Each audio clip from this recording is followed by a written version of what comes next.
잠시 뒤 그는 부하 장교들을 불러 모았어. 부서진 나무 상자 위에 가니 탁자를 올리고 찢겨 얼룩진 문서를 펴서 지형과 보급로를 꼼꼼히 살폈어. 텐트 밖에선 부상자들이 신음했고 늙은 말 한 필이 회색 연기 뒤섞인 야영지를 서성였지만 스키피오는 묵묵히 할 일을 했어. 때 묻은 지도와 병사들의 피곤한 눈길이 새우산한 가운데도 그는 꼿꼿했어. 로마군이 이 땅에서 이어온 8년 수고는 결코 무의미하지 않았소. 우리 모두 도망치고 쓰러지고 가족과 전우를 잃었어도 그들의 피가 우리 밑거름이 될 거야. 제가 그걸 증명해 보이겠소. 낡은 무구에 손을 얹고 신에게 맹세하듯 낮게 선언했어. 난 바다를 건너 온 누구보다 강한 의지의 사람입니다. 포세이돈이 약속했소. 우리가 에스파냐에서 다시 무시무시한 바람을 일으키리라고. 젊은 지휘관의 흔들림 없는 확신이 꺼져가던 병사들 심장에 다시 불씨를 피웠어. 죽음과 고통의 서린 전장에서 모든 걸 포기해야 하나 하던 이들에게 스키피오는 희미하게나마 가능성을 보여준 거야. 파도가 넘실 때는 밤바다 소리가 텐트 밖에서 들려왔어. 전쟁이 아무리 잔혹해도 바다는 여전히 그 자리에 있잖아. 한니발이 이탈리아의 9년을 파고들 동안 이곳 에스파냐 전선은 완전히 주저앉았지만 이제 그 잔해 위로 새 깃발을 세우려는 인물이 나타난 거지. 스키피오는 25세 젊은 나이에 포세이돈의 아들을 자처하며 무너진 병사들의 마음에 새로운 파도를 일으키고자 했어. 부서진 배와 시체 더미, 썩은 군마가 방치된 항구. 곧 허물어질 듯 철근조차 드러난 성벽. 피어오르는 악취 사이에서 흔들리는 낡은 병기들. 이 절망적인 전장에도 바다는 늘 그 자리에 있었어. 그 파도를 믿는 스키피오는 모든 패배감과 의욕을 걷어내고 병사들을 또다시 항해로 이끌고 싶었어. 다시 돛을 올립시다. 오늘부터가 우리 역사의 시작이요. 스키피오의 목소리가 텅 빈 밤 공기를 갈랐어. 칠흑 같은 바다 건너에서 잔물결이 은은하게 일렁이는 포말이 그의 지휘봉 끝을 타고 고동치는 듯 보였어. 그 파동이 병사들 숨결에 파고들어 목끝 어딘가에서 격정적으로 울렸어. 모두가 그를 전부 믿은 건 아니었지만 최소한 어떤 기세가 되살아난 건 확실했지. 그렇게 바다와 죽음의 냄새가 뒤섞인 타라고나의 밤은 전과 다른 묵직한 공기를 머금고 깨어났어. 새로운 사령관이 온 이상 이 무너진 전선도 언젠가 다른 빛을 볼 수 있으리라. 그 희미한 가능성이 바다의 파도를 타고 은근히 밀려오고 있었어. 스키피오는 마르세유에서부터 에스파냐 각지의 우방 도시까지 갈 수 있는 모든 경로를 탐문하며 정보를 모았어.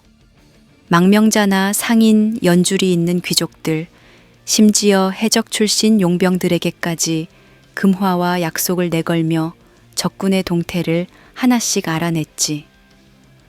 그러는 동안 낡은 지도에 의존해 어렴풋이 파악했던 에스파냐 지형이 점차 머릿속에 또렷하게 자리 잡았어. 수십 개 도시와 협곡, 강과 언덕배기 사이에서 새롭게 보이는 길들이 새로운 전략의 실마리를 주고 있었지. 하지만 막상 그렇게 정리된 정보가 곧바로 낙관을 안겨주진 않았어. 적은 여전히 세 개 군대로 나뉘어 움직이고 있어. 스키피오가 천천히 문서를 접으며 주변 장교들을 둘러봤어. 낡은 탁자 위에는 수많은 문서가 뒤섞여 있었어. 마르세유를 통해 들여온 첩보, 현지 동맹 도시가 보내온 소식, 카르타고군 포로들의 진술 등 온갖 자료가 섞여 있었지만 결론은 간단했어. 제1군 한니발의 형제이자 노련한 지휘관 하스드루발이 이끌고 있었어. 제2군 한니발의 막내 동생 마고가 지휘 중이었어. 제3군 시스코네라는 지휘관이 담당하고 있었어. 각각 2만 5천 명 안팎의 병력을 거느리니 세 군을 합치면 7만 명에 달하는 거대한 규모였어. 로마군 쪽은 스키피오가 이탈리아에서 직접 이끌고 온 11,000명, 작년에 클라우디우스 네로가 원정 왔을 때 합류한 10,000명, 그리고 이전 전투에서 살아남아 뿔뿔이 달아났던 7,000명을 어떻게든 긁어 모아도 28,000명 정도였지. 적의 한 군하고만 맞선다면 비슷하거나 약간 유세를 기대할 수도 있겠지만 두 세력이 합류해버리면 감당할 수 없는 전력이었어. 정말 아슬아슬한 도박이야. 장교들 사이에서 낮은 탄식이 흘러나왔어. 화롯불이 어른거리는 붉은 빛이 그들의 얼굴 위로 일렁이더라. 어떤 이는 지친 눈빛으로 이미 잃어버린 전우를 떠올리는 듯했고, 또 누군가는 긴장과 흥분이 엉킨 표정으로 스키피오의 다음 말을 기다렸어. 전선이 어디로 기울지 모른다는 불안감은 모두에게 공통이었지. 하스드루발, 마고, 시스코네. 스키피오는 그 이름들을 천천히 중얼거렸어. 곧 눈앞에 거대한 지도가 펼쳐지는 듯 낮은 목소리로 설명을 이어갔지. 하스드루발은 경험이 풍부하고 형인 한니발처럼 책략에 능해. 마고 역시 한니발의 동생답게 위험한 인물이야. 시스코네는 상대적으로 덜 알려졌지만 하스드루발의 명령을 충실히 따르는 자로 보이더라고. 셋이 따로 움직이는 동안엔 우리가 각계격파를 노릴 수 있을 거야. 하지만 그들이 합류하는 순간 이 싸움은 간단치 않겠지. 장교들 중 일부가 고개를 끄덕였어. 이미 머릿속으로 같은 결론에 이른 상태였거든. 적어도 현재로선 로마군이 선택할 수 있는 최선의 전략은 세 군 중 하나를 재빠르게 쳐서 무너뜨리는 방법밖에 없었어. 그러려면 적이 아직 합류하지 않은 틈을 반드시 노려야 했지. 스키피오의 시선이 탁자 위에 흩어진 문서로 돌아갔어. 적진 도로 사정, 산맥과 강의 위치, 주변 부족들의 동향까지 낱낱이 정리된 종이들이었지. 그는 손가락 끝으로 그것들을 툭툭 치며 잠시 골똘히 생각에 잠겼어. 바깥에서는 부하들이 화살과 투창을 수리하는 소리가 희미하게 들려왔고, 감시탑의 병사는 지루한 듯 하품을 뱉으며 도시 외곽을 노려보고 있었지.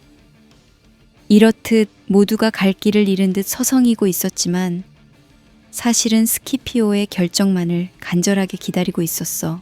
스키피오는 천천히 장교들을 둘러봤어. 가벼운 미소가 번지더니 허리를 고추 세우고는 확신에 찬 목소리로 말했어. 병력 수가 부족해도 기회를 잡으려면 움직여야 해. 누군가는 이걸 자살 행위라고 비웃겠지만 알잖아. 전쟁에서 승리는 언제나 용기 있는 자의 몫이었어. 그 말에 장교들 사이에 미묘한 흥분이 퍼졌어. 스키피오의 한껏 고조된 말투는 잠시나마 병사들에게 기묘한 용기와 희망을 불어넣는 힘이 있었지. 특히 마고의 부대가 아직 보급로를 확실히 장악하지 못했다는 보고가 많아 하스드루발은 북쪽으로, 시스코네는 남동쪽으로 흩어졌고, 이 세 집단이 어설프게라도 합류하기 전에 우리는 반드시 한 곳을 칠 방법을 찾아야 해. 스키피오가 지도 한가운데 마고 부대가 있을 거라 짐작되는 곳에 손가락을 톡 짚자 주위에서 일제히 숨을 삼키더라. 결국 적의 허점을 찾아치고 빠지는 전술. 병력이 열세인 상황에선 그게 가장 합리적인 선택이었어. 물론 이 결정을 실제로 옮기는 건 쉽지 않았어. 첩보망을 더 단단히 뚫어 적의 정확한 위치를 파악해야 하고 야습처럼 기습적 전술을 구사해 최대한 확실한 타격을 줘야 하거든. 만약 하스드루발이 이를 간파하고 신속히 달려온다면 로마군은 수적 열세로 치명타를 피할 길이 없었어. 장교들은 바싹 긴장할 수밖에 없었지. 우리는 반드시 승리해야 해. 지금 이 기회를 놓치면 에스파냐 전선은 영영 회복하지 못할 거야. 스키피오가 부드럽지만 단호한 목소리로 마무리하듯 덧붙였어. 그리고 우린 단발적인 승리를 노리는 게 아니야. 이 전선 전체를 되살리는 계기가 되어야 해. 적이 아무리 많아도 우리가 맞설 수 있다는 걸 증명해야 이 땅의 우방 도시들도 다시 우리 편에 설 거야. 장교들은 결의에 찬 표정으로 눈빛을 주고받고 자리에서 벌떡 일어섰어. 이제 필요한 건 속전속결뿐이었지. 어디로 어떻게 움직일지 곧 결정될 것이고 스키피오의 이름 아래 다시 한번 전 군단이 걸기하게 될 테니까.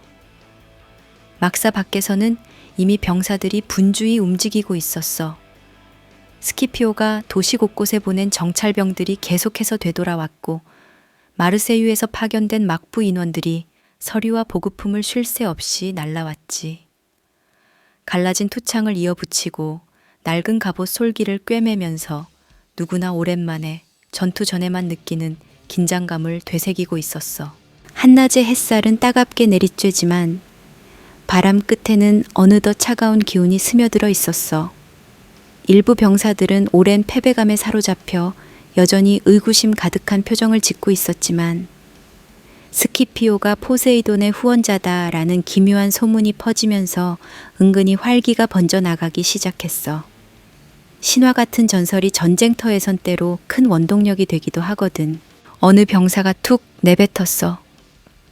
정말 저 사령관이 신의 아들이라 떠벌리는 건지 아니면 우릴 홀리려는 책략인진 모르겠어. 그래도 이상하게 끌어당기는 힘이 있잖아. 옆 동료가 헛웃음을 흘리며 대답했어. 우리도 어쩔 수 없잖아. 계속 여기 앉아서 죽음을 기다릴 순 없으니까. 이렇게 의심과 희망이 뒤섞인 대화가 곳곳에서 이어졌어. 누구도 완벽한 미래를 장담하진 못했지만 새로운 시작이라는 기분이 조금씩 피어오르고 있었지. 저녁 무렵 스키피오는 다시 테이블 앞에 섰어. 창백한 하늘 아래 텐트 입구에 길게 드리워진 그림자가 무겁게 깔렸지. 사령관은 속으로 다시 한번 결의를 다졌어. 적은 7만에 이르는 반면 로마군은 고작 2만 8천. 결코 만만치 않은 싸움이 될 거야. 하지만 단 하나의 확실한 승리만 해내도 역전의 발판이 되리라는 믿음이 있었어. 테이블 위초의 불꽃이 사방으로 그림자를 일렁이게 했어. 그 불안정한 빛 속에서 스키피오는 문서를 한 장 한 장 확인하며 스스로에게 되뇌었지. 하스드루발, 마고, 시스코네. 누가 먼저 날 노리든 우리가 먼저 움직이면 되는 거야. 단숨에 하나를 베어넘긴다면 이 전선은 다시 꿈틀댈 거야. 그 순간 텐트 밖에서 말발굽 소리가 요란하게 울렸어. 정찰병이 다급한 정보를 들고 달려온 듯 했지.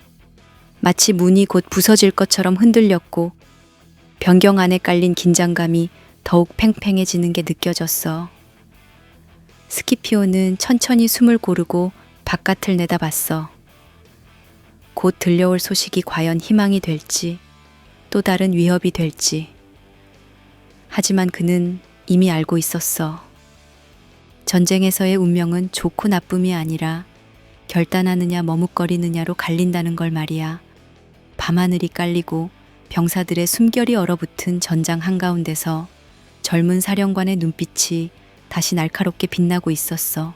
모든 것은 이제부터야.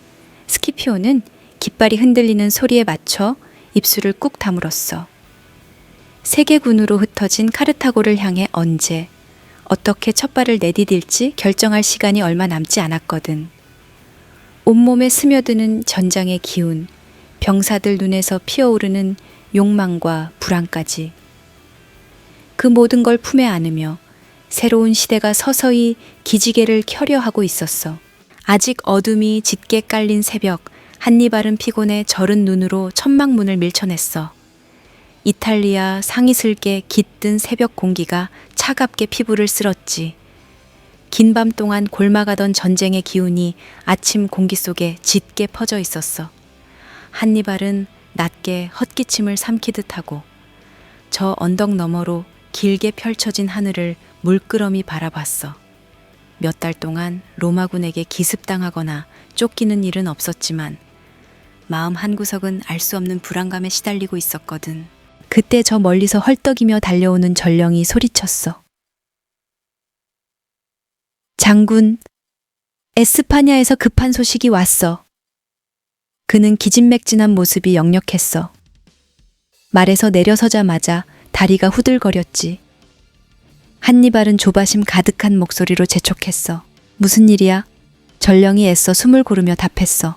이 스키피오가 에브로 강을 건너 카르타헤나, 그러니까 우리의 요충지로 곧장 쳐들어갔어. 불과 일주일 만에 그 먼 거리를 강행군에서 도착했다고 해. 한니발은 잠시 숨이 막히는 기분이었어. 카르타헤나는 에스파냐 전선에서 카르타고가 가장 심혈을 기울여 사수하던 전략적 요충지였거든.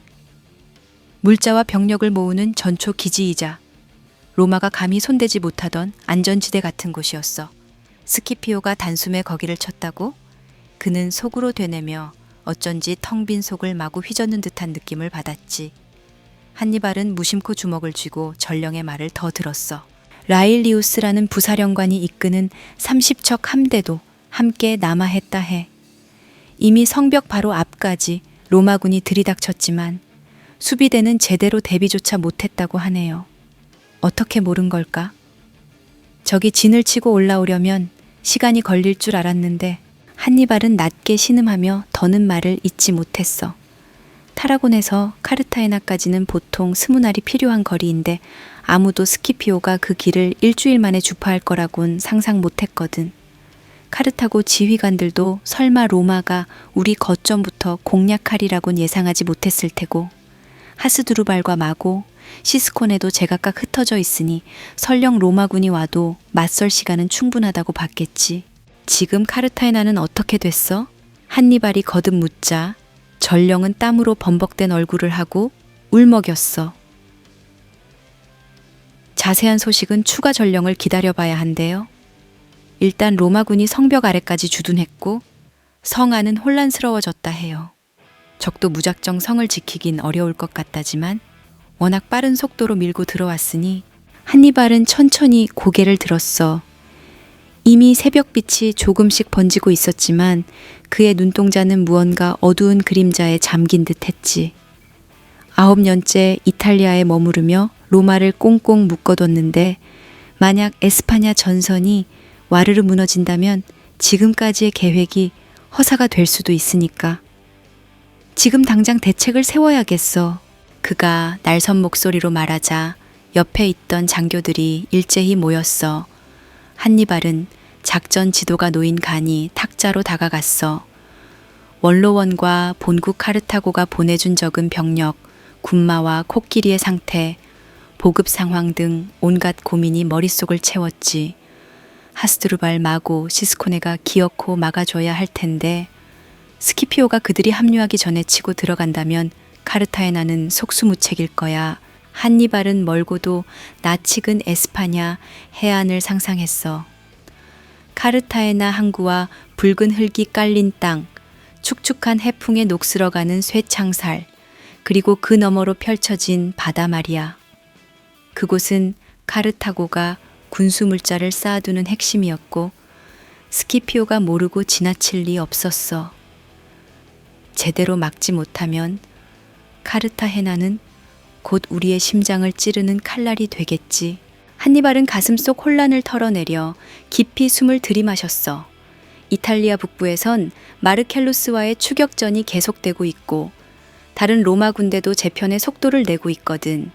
이때 에스파냐 전선까지 붕괴되면 9년 동안 쌓아 올린 이탈리아 교두보 전략이 송두리째 흔들릴 테니 말이야.